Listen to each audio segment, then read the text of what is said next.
Good morning, magic players and card collectors of all kinds. Okay, good. Turning off my earphones did not stop the video. Welcome back to the channel and welcome back to the car. For however long we have the studio that is the car available to us. I'm here today to do several different things. The main premise of this video is actually going to be a rant about Commander and Commander players. But I'm going to put that off until later in the video. And when I get to that part, I will be ripping a couple packs. But I also want to do a quick channel and fundraiser update, because I want to make sure that everybody keeps being shouted out when they help me out. And I also want to make sure that you guys know what's going on with regards to the campaign, because I don't want people to think that I'm just like taking their money and running or anything like that. Not that I think anybody would necessarily think that about me, but I'm just kind of the person who is always nervous that people might think the wrong thing about them. So I just figure it's always safer than to be upfront about things, and to, in some cases, even be blunt about things when needed. So with regards to the fundraiser, first off, I want to give a huge shout out to my friend Vinny, who I had messaged on Christmas and asked to share the campaign on their socials. And instead of just doing that, which I'm sure they did as well, they contributed a fairly significant chunk of money for what they make per week to the campaign. And I really appreciate that. Every little bit helps, and it goes a long way towards trying to get me out of this giant hole that I have, at least in part, due to my own silliness, dug for myself. But at the same time, it's also a situation that I really didn't expect to be put in, but it is what it is. So the other person I wanted to shout out is Gaming Grandma. Gaming Grandma is a channel that I've been following for a while now. She puts out regular streams, especially on the weekends, of a variety of different games. There's a Lord of the Rings game she plays about Moria and building caves and stuff. I know she plays, I always forget the name of the game. I think it's like Gods of War Ragnarok or something like that. I don't know for sure, but it's like a game where you're like essentially trying to kill all the various Norse gods, and you work with Freya, and you have a boy who is called the Boy. I always forget what the name of that game is, but it's a really fun game to watch her play too. And she's done a variety of different things, so definitely go check out her channel. I will post a link in the description of this video. But she also allowed me to share the campaign on her Discord server, and she permitted me to, not only that, but she actually donated to the campaign as well. And so currently we are getting really close to actually being a full payment in terms of donations, which is amazing.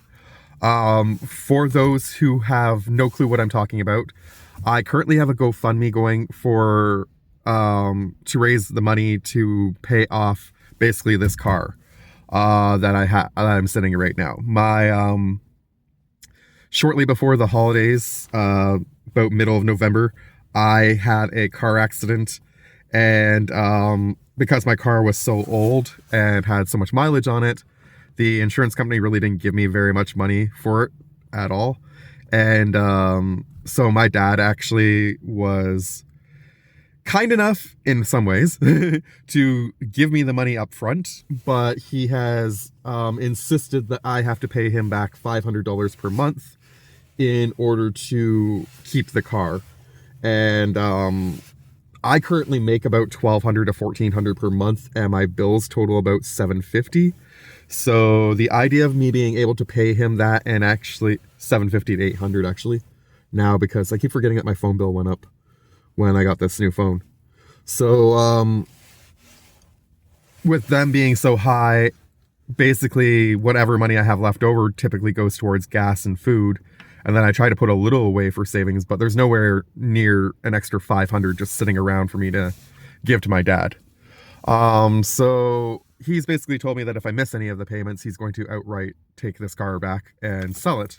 And then I won't have a way to get to work. And if I don't have a way to get to work, I won't have any income. And then I'm pretty sure I'm going to lose my house. Well, not my house, but where I live, I'm going to get kicked out of too. So essentially, that's the reason why we have the GoFundMe going, is because I know that I have some money in savings, and that's going towards the first payment next week. And then I actually have a bunch of stuff in storage that I think I can sell and probably get enough money for like 2 or 3 payments if I'm really, really lucky, 3 payments out of it. But even with all that sold, I'm still not even close to what I need in order to pay it off. So anybody who's generous enough to donate or share the campaign, it is beyond belief appreciated by myself. And not that he understands completely, but Kaiba appreciates it too, because Kaiba really likes being able to have the car in order to go for park trips and go to the pet store that he likes, not just the one that we can walk to, and things like that. So yeah, that's the campaign update. With regards to the channel, I have I wanted to go over the supply of cards that we have left. As I showed you guys earlier, I do have some packs. Basically, whatever I have left in my drawer that I had bought ahead of time, because I always wanted to try and keep cards just in case an emergency happened like this. So I wasn't expecting to be quite this severe, but in case an emergency happened, I always wanted to have extra cards laying around so that I could keep the channel going. But unfortunately, as my regular viewers know, because of the GoFundMe, there's just no way. I'm not going to buy any luxury items right now while I'm trying to ask people to support me financially. I feel like that's really wrong. So basically, while I am keeping Dollarama Draws of Destiny going because I can spare a $5 bill each week, I've figured that out, I'm pretty sure.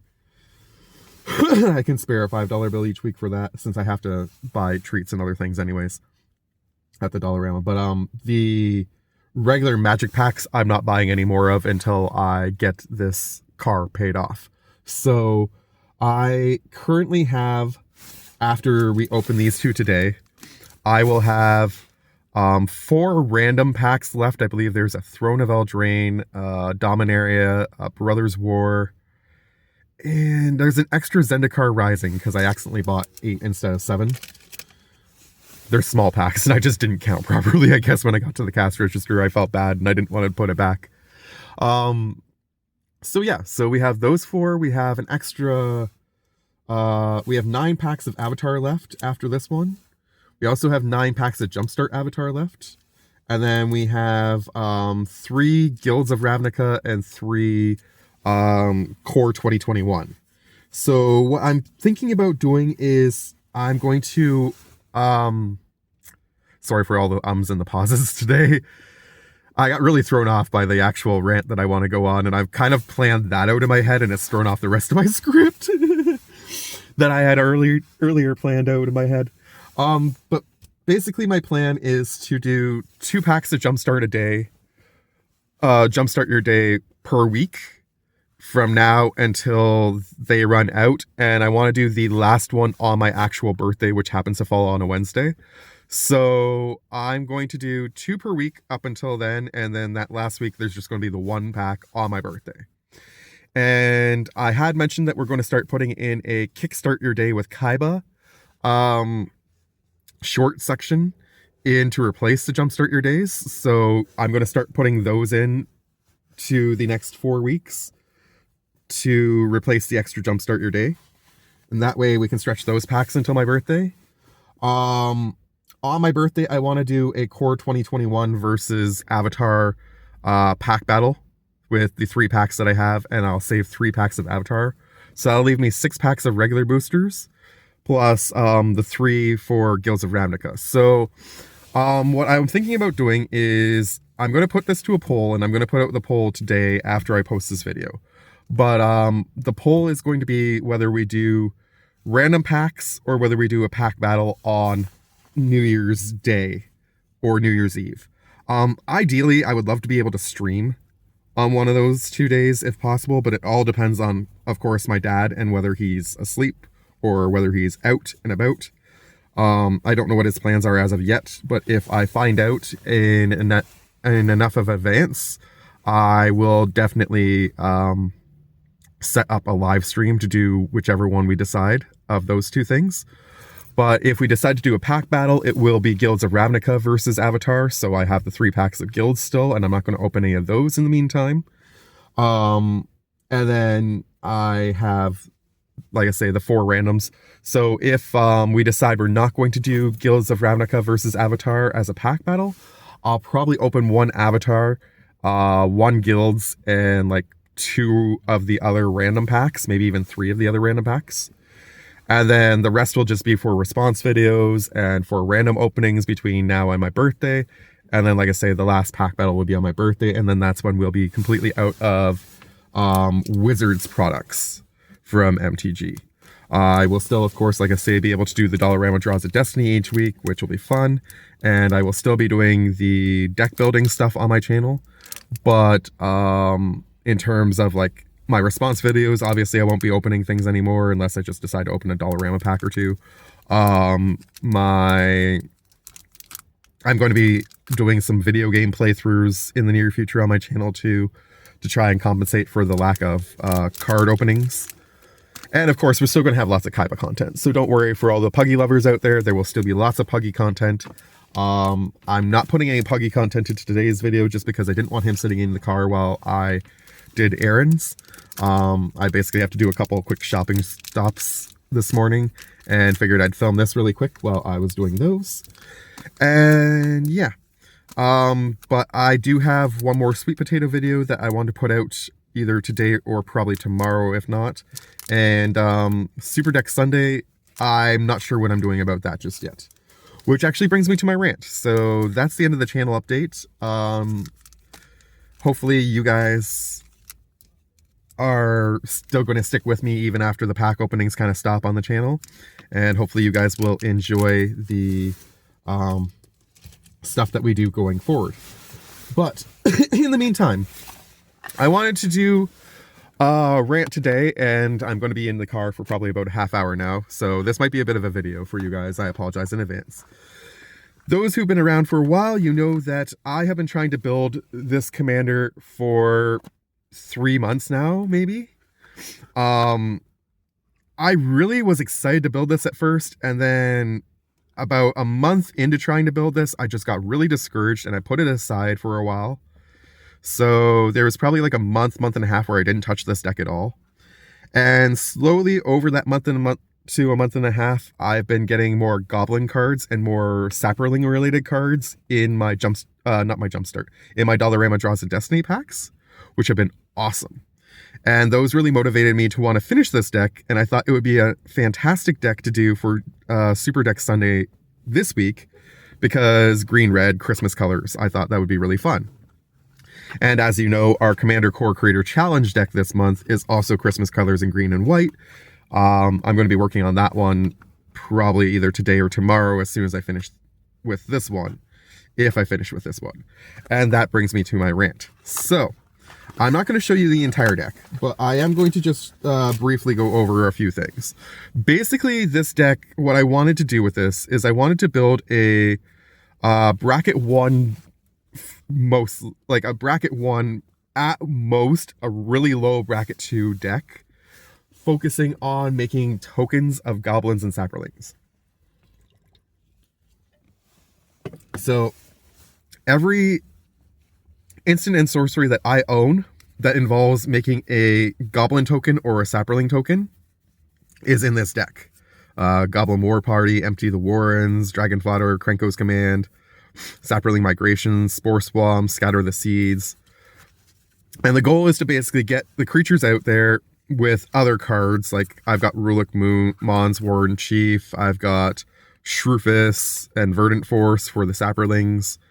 So there's lots of different ways to get tokens out, but once I have tokens out, then I want to trigger the Conspire ability of my commander in order to make, whenever I use one of those instants and sorceries to boost my tokens, I want to make double the tokens. So for example, if I play Goblin Ward Party and I pay it the Entwine cost, so it ends up costing me 7 to play this, which is pretty expensive. If I happen to have 2 red Goblin tokens out already, I can tap those tokens, and then I'm going to get 6 Goblins, and all my creatures are going to get +2/+2 in haste until end of turn, which would be insanely good value. And that's kind of the point of this deck, is to just kind of do nonsense like that. And it's just to be like a fun deck. Like, it was just to be like a really silly fun deck. Like, I don't expect to win a lot of games with this. It's just one that I want to pop out every now and again. And just be like, hey, do you guys want to have just like a messed up fun game where we just like screw around and hang out? Because that's what this deck is supposed to be for. Like, for example, and I mean, most of my decks, for those people who are new to the channel, most of my decks tend to be brackets 2 and 3. Because while I do like a little bit competitiveness to my game, for the most part, I'm going just to like hang out with people, have fun, see what they play, and see what kind of ideas it can give me for future builds. Because for me, card games, as much as I like the social and game aspect of them, what I've really always loved about things like Yu-Gi-Oh!, Pokemon, and now Magic is the actual deck building of them. Which brings me to my next point. The other thing I wanted to do that was going to be fun in this deck is I wanted to play spells that could target Zada. Zada is a neat little lady.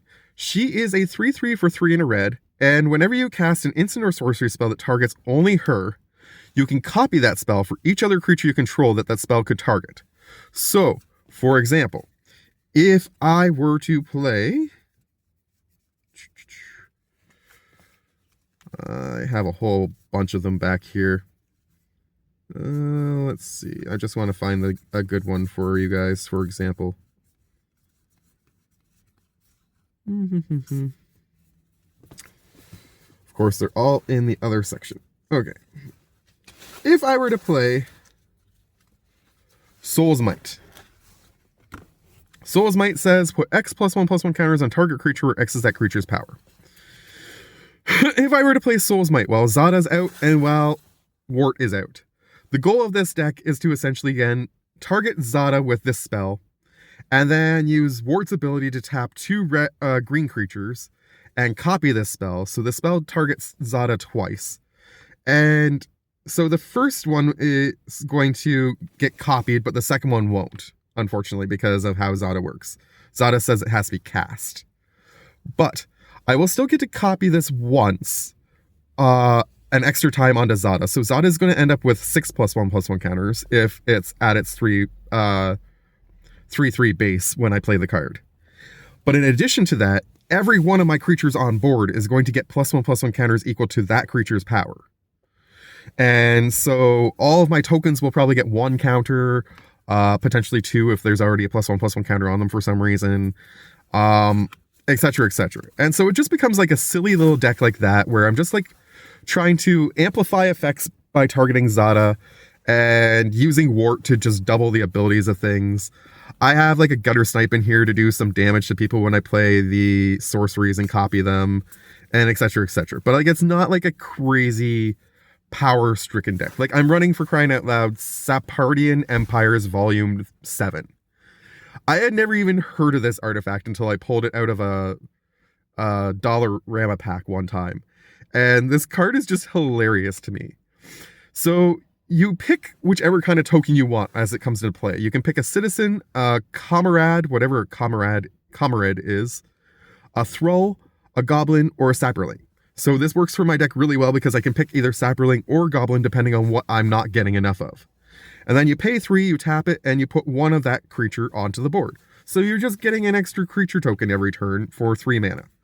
It's a silly card. It's not going to be like an expensive card. Like, again, like, I'm not looking to pay a ton of things. So what has me discouraged, unfortunately, today, and the reason why I'm not sure if I'm going to finish building this or I'm just going to move on to the Commander Core Creator Challenge deck today and say screw it, and I will show you guys the bird deck that I finished updating this week in my Super Deck Sunday, or I might just do the Yu-Gi-Oh deck that I originally planned to do last week and I didn't get around to. Either way, the likelihood that I'm going to do this as a Christmas special is pretty slim right now, and it's because I'm really upset with my experience in the professor's commander channel today on Discord.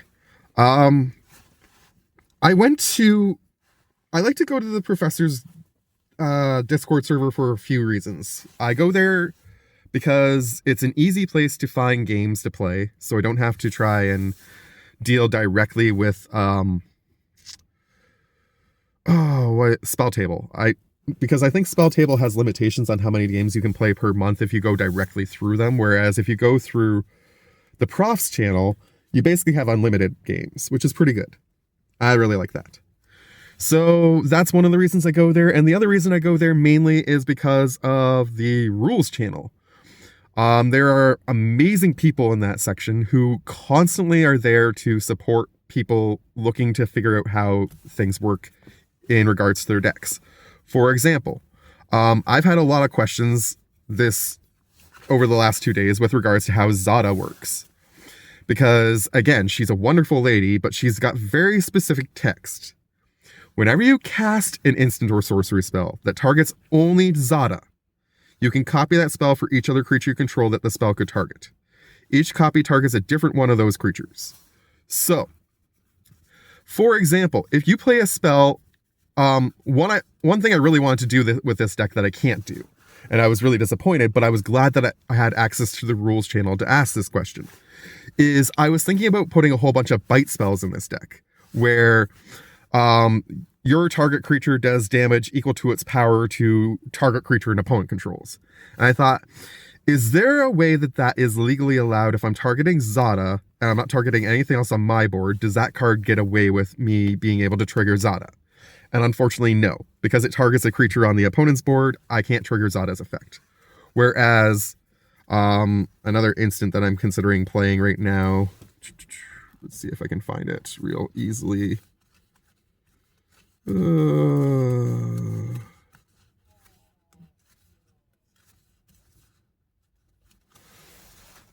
it instant? I thought it was an instant. Maybe it's a sorcery. 1 second.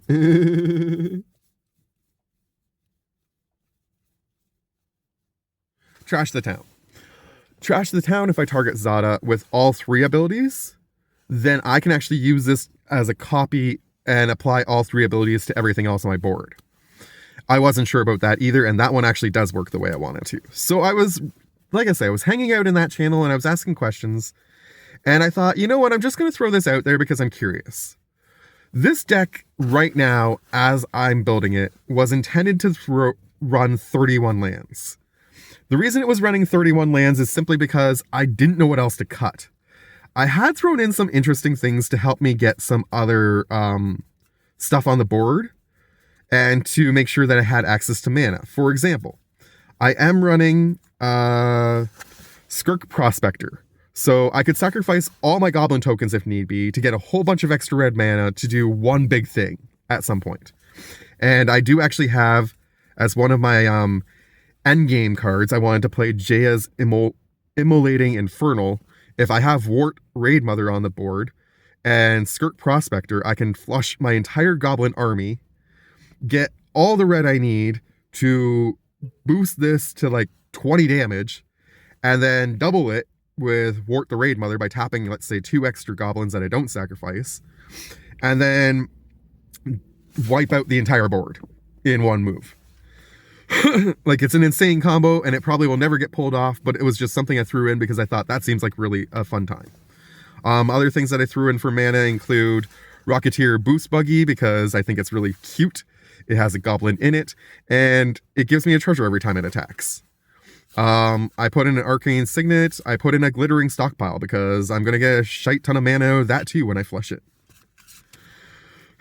So the goal was essentially to run 31 lands.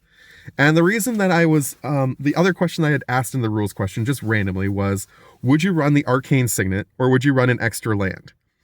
I'm always thinking, when it comes to Arcane Signets, I always feel it's like to me, it feels kind of almost like a waste of a card in a 2-color deck.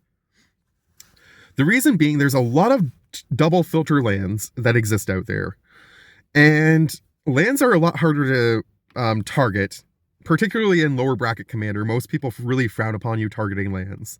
So land destruction typically doesn't happen, whereas your Arcane Signet might get destroyed in a game more frequently than not. You might be surprised how often that might get blown up by somebody just for the shits and giggles of it.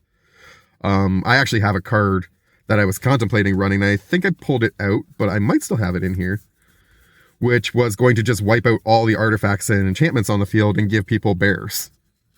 I think I pulled it out, though, in the cutting process. But anyways, so my question that I wanted to ask in the rules question, it wasn't really a rules question, it was just a generic question, was, would you run the Arcane Signet in a 2-color deck like this, or would you just run an extra dual land? Because I honestly wasn't sure if I should go to the 32 lands or I should just stick with the Arcane Signet. The Arcane Signet does give you an extra mana if you get it out turn 2, then turn 4 you're going to have 4 mana instead of 3, which is a nice bonus. But more often than not, you're not going to end up with that in your hand in the first 2 or 3 turns in a 100-card deck. So I'm not running a lot of mana rocks. It didn't seem like it might be worth running this, as opposed to, say, the Glittering Stockpile, which that thing just keeps getting counters on it and boosts itself up to the point where when I sacrifice it, it's going to be worth a bunch of mana to me. So I figured that's worth a lot more to me than anything else. But so when I proposed that question in the rules section, I was told, well, that doesn't really belong here. It belongs in the commander section. And I was like, I instantly cringed inside, because I knew as soon as I go to the commander section to ask questions like this, I'm going to have the same experience that I often have when I go to that section.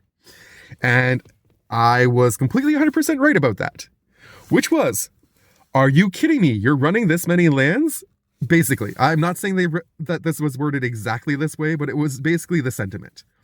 Are you running only that many lands? That's insane. You're never going to be able to be consistent. You're never going to have fun with this game. That's really stupid, etc., etc.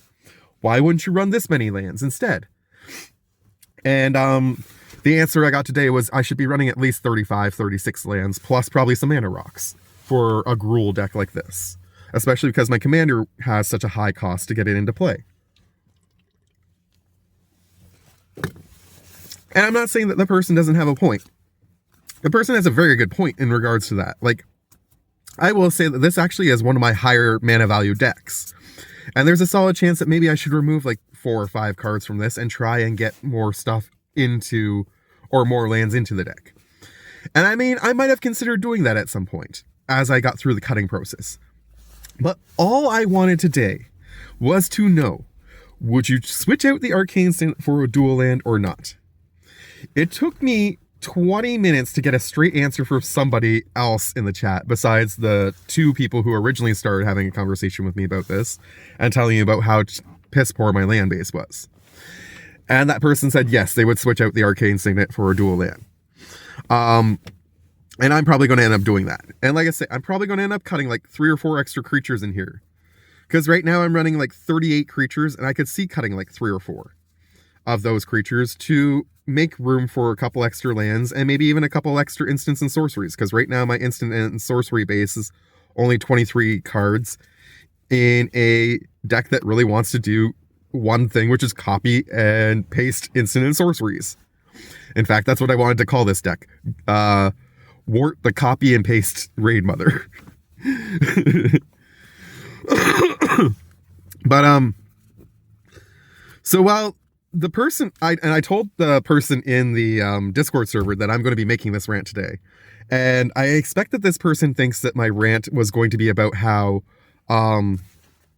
people should just be how it's okay to run a smaller land base and it shouldn't matter. And that's not necessarily what I'm going to say, actually. I personally will say, though, that I rarely build a land base over 35. If I build a land base over 35, it's for one of 2 reasons. Either I started out with a precon that had a lot of lands in it, and I just figured, you know what, if it already has this many lands in it, it's got to be that way for a reason. And I might have cut 3 or 4 of those lands, but I typically try to leave the land base alone in a precon unless I really want to edit the heck out of that precon for a specific reason. The other reason I might run a higher land base is in a 4 or 5 color deck. Because at that point, if you're not running enough lands, the issue becomes not pulling the right color in the right moment. And that, I will say, becomes very frustrating at the table. When you're sitting there with a hand full of green and red cards and all you've got is mana for white and blue, that can be really, really annoying. Getting mana screwed, does it happen to me? Sure, it happens to me more often than I probably care to admit. But at the same time, two things I find interesting about being mana screwed usually occur.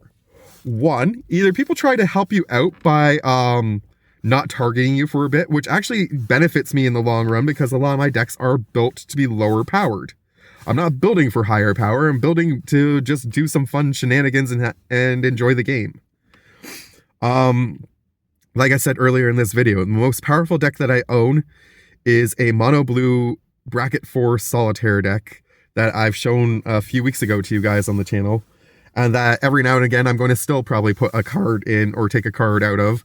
And that deck is there specifically for, fine, you really want to play high power, then this is what I've got.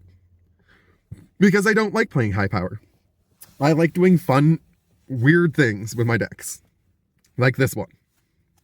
And so, the point of my rant, as I was saying, is not about how many lands should be in a deck. The point of my rant is, what is the purpose of Commander? Because in my opinion, and maybe I'm wrong, I know that I joined this game a lot later than people who have been around from the beginning of Commander. Commander's been around for, I don't even know how many years now. But it's always been a player-based game.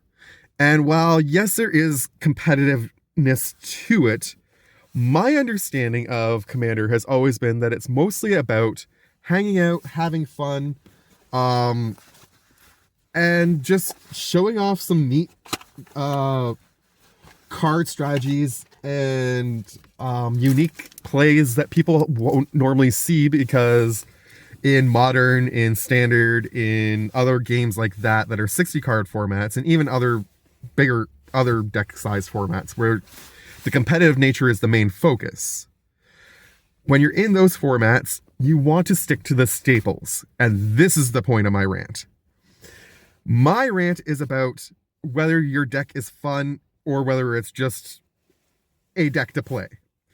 Because a lot of people build decks specifically to play in order to win and compete, and that is the reason they're there. And if that's the reason you're going, that's fine. That's for you, that's what you want, that's great. I am not that person who's going to go to the table for that reason. I will never go to the table for that reason. I go to the table to do fun, crazy nonsense that people haven't expected to see and enjoy myself. For example, I am one of the only people that I know who has a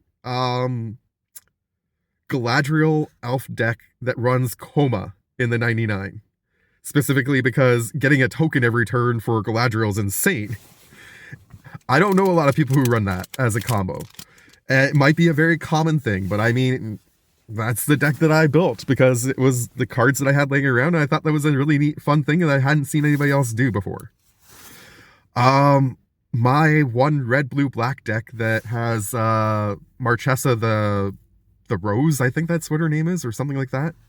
The one that gives it's not Exalted. You get a +1/+1 counter, and you get to return from the graveyard if your creature dies and it didn't have a +1/+1 counter already on it. I forget what that's called, but it's not Exalted. But anyways, she has that ability, and I built an entire Death Touch deck using cards that a lot of the cards are actually from my 60 card deck from back in university. So most of those cards are completely outdated at this point, but it's just fun shenanigans that people won't have seen before. And I thought that was the purpose of Commander. And that was a big part of why I picked Magic as my new game when I stopped playing Yu-Gi-Oh!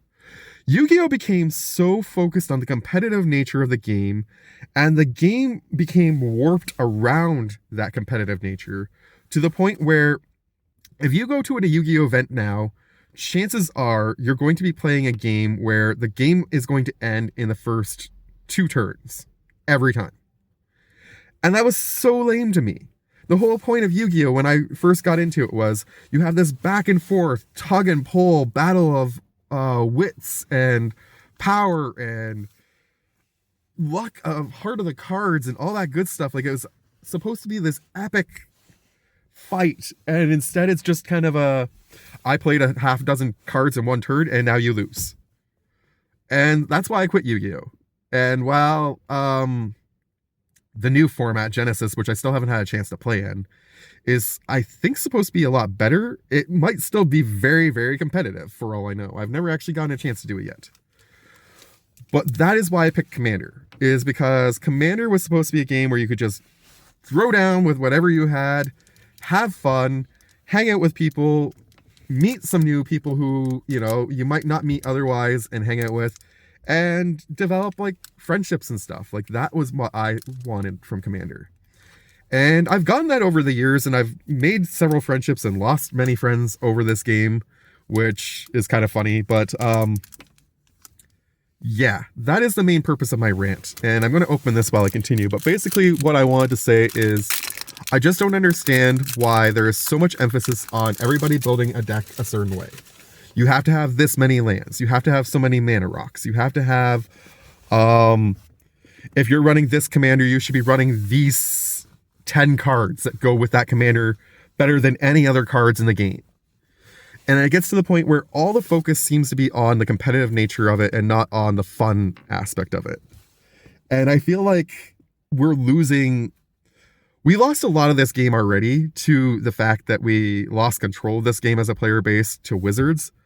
But now I feel like the more people think about this new bracket system, the more they focus on the idea of the competitive nature that they can get out of it, rather than the casual nature of it. For example, even today, I said, like, in the Discord, I made it very clear a half dozen times, this deck is meant to be a bracket 1, low bracket 2 at most. And I was actually specifically told by one person that bracket 1 doesn't exist. Why doesn't bracket 1 exist? I thought bracket 1 was supposed to be a really cool thing that we came up with for people who wanted to just have fun. I remember, what's their name?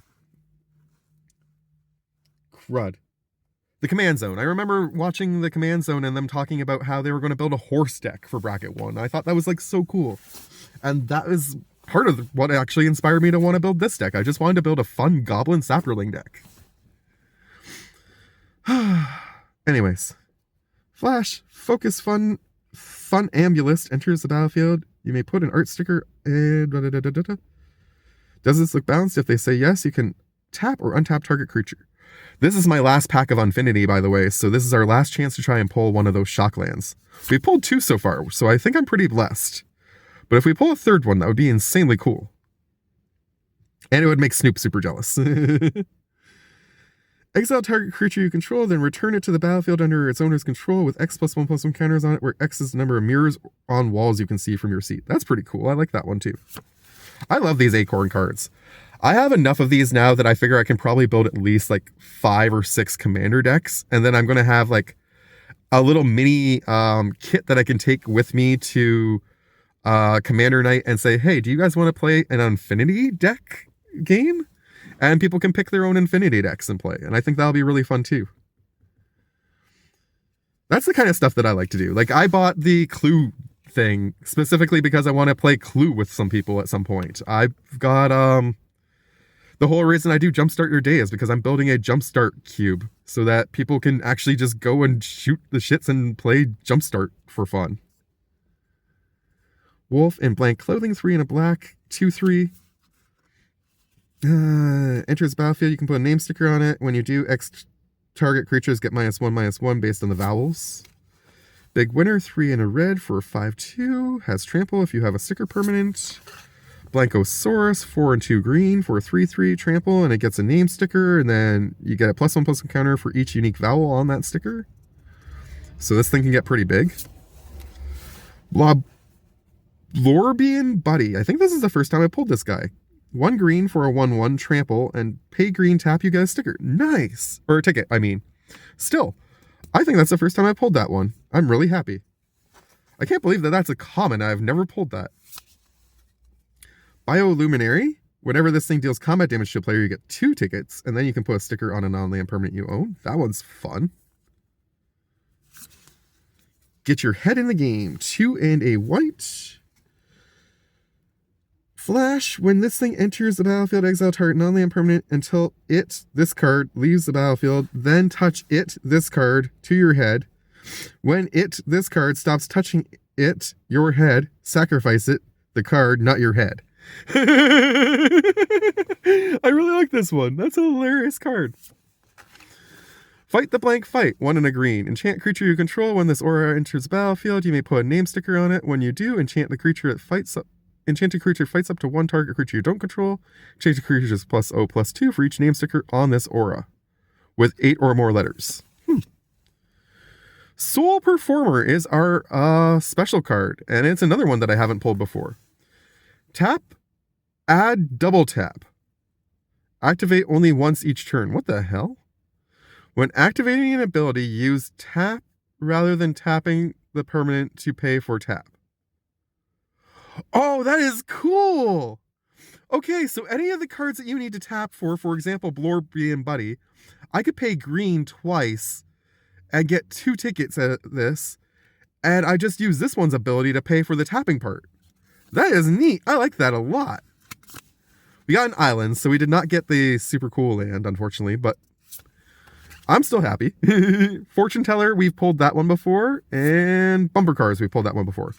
In the last video, I didn't realize we hadn't actually pulled Roller Coaster before, so I was really excited when I figured that out. Woo, we got a pretty kitty! That's the first time I pulled the kitty token, and it's really, really cute.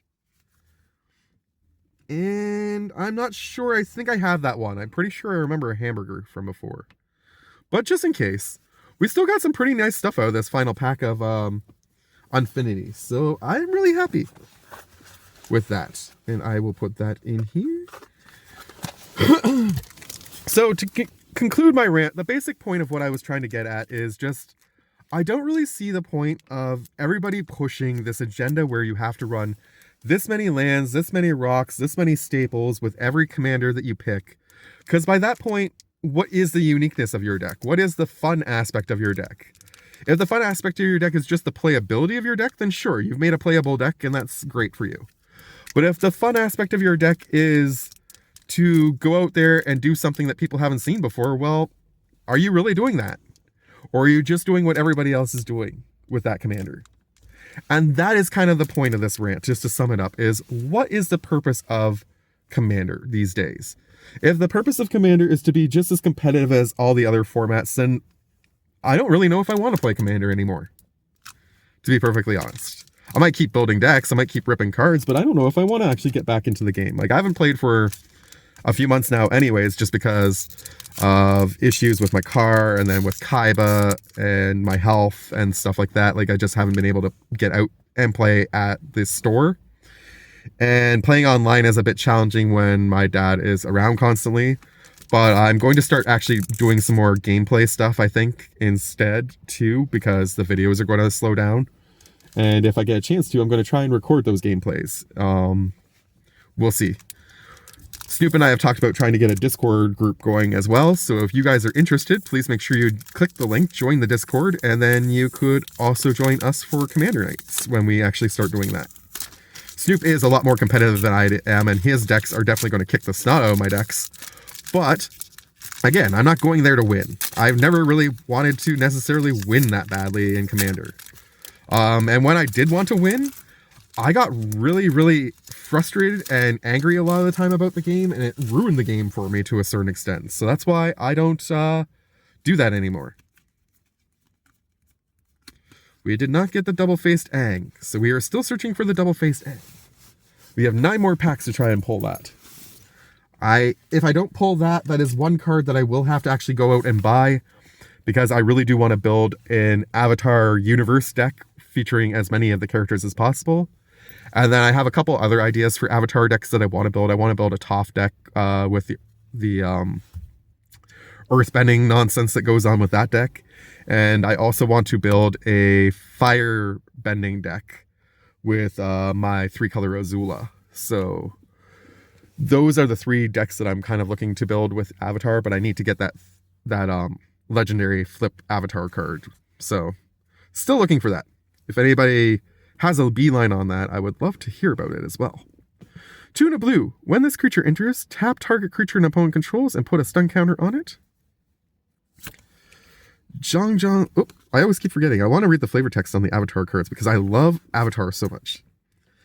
Okay, we have read this one before. Sokka's training was generally ineffective, but the children of Wolf Cove didn't seem to mind. I do remember reading that one. Zhang's Deserters. 1 and a white for a 1/2. When this creature enters, put a +1/+1 counter on target creature. To leave the Fire Nation required incredible trust. They had that in Zhang. I like that a lot, actually. That's a really nice card. Ooh, we got another Pirate Peddlers. This is a really good one, actually, for the game in general. 2 and a black for a 2/2 with Death Touch, and whenever you sacrifice a permanent, you get to put a +1/+1 counter on this guy. So in a deck that focuses on treasures and stuff, he goes berserk. I eventually do want to build a Pirates deck, but that Pirates deck is going to be more of a blue-red Pirates deck, so this is going to probably go in like one of my sacrifice decks or something. Origin of Metal Bending! Nice! I had 1 copy of this, but it's nice to have a second one. 1 and a green to either destroy an artifact or enchantment or put a +1/+1 counter on target creature you control and give it indestructible until end of turn. I really like this one, actually. Metal is just earth that hasn't been purified and refined. We prefer to think of ourselves as high-risk traders. Deserter's Disciple, to go with Zhang's Deserters. 1 and a red, tap. Another target creature you control with power 2 or less can't be blocked this turn. 2/2. If I end up pulling a Zhang in this pack, that would be hilarious, because that would be just so flavorful. Follow me! I can get you out of here! Wandering Musicians! Nice! 3 and a red or white, 2/5. When it attacks, creatures you control get +1/+0 until end of turn.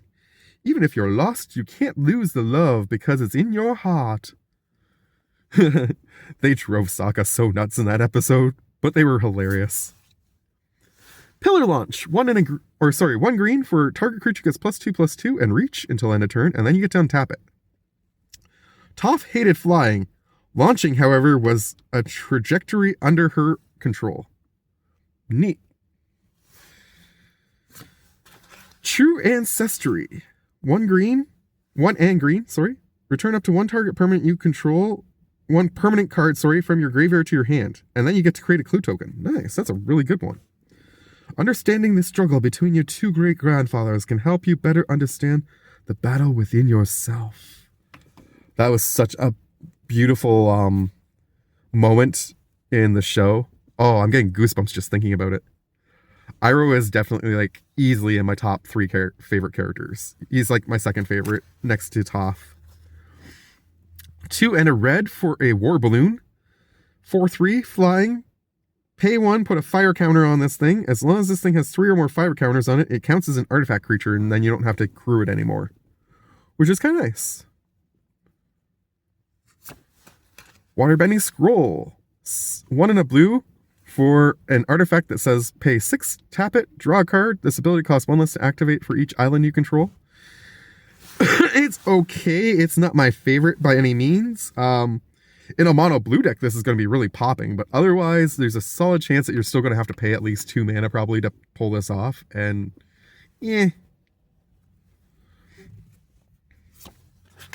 White Lotus Reinforcements. 1 green and white, 2/3 vigilance, and other allies you control get +1/+1.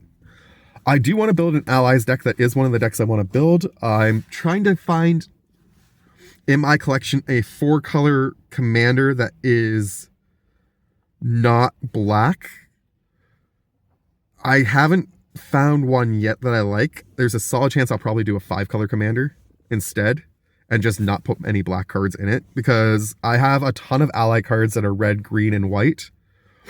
But the best ally commander that this set produced is